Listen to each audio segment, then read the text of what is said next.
Huwag ka sumuko, Patrick. May ipagagawa ako sa'yo na alam kong kaya mo. Magbukas tayo ng garapon.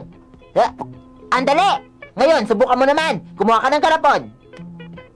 Patrick, pickle yan. Oo nga. Garapon ang kailangan mo. Hindi. Hindi. Hindi. Ito, subukan mo.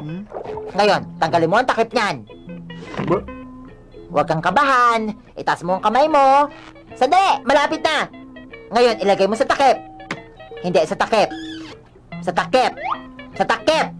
Sa takip. Sa takip. Sa takip. Sa takip. Malapit ka na doon. Ngayon, hawakan mo na ang takip. Teka. Taas. Taas. Ganyan nga, nag-iinit ka lang ngayon. Baka mapaso ako.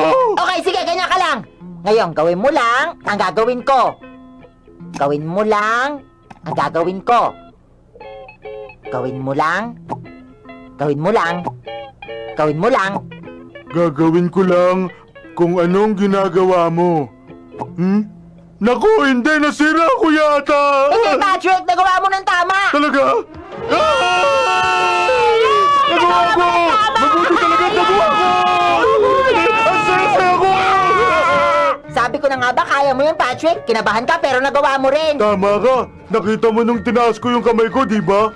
At pagkatapos, nilagay ko yun sa takip. Aba, oo naman. Tapos natanggal ko yung takip ng garapon at akala ko nasira ko na. Oo nga. Pero nagawa ko. Nabuksan ko ang garapon gamit ang mga kamay ko.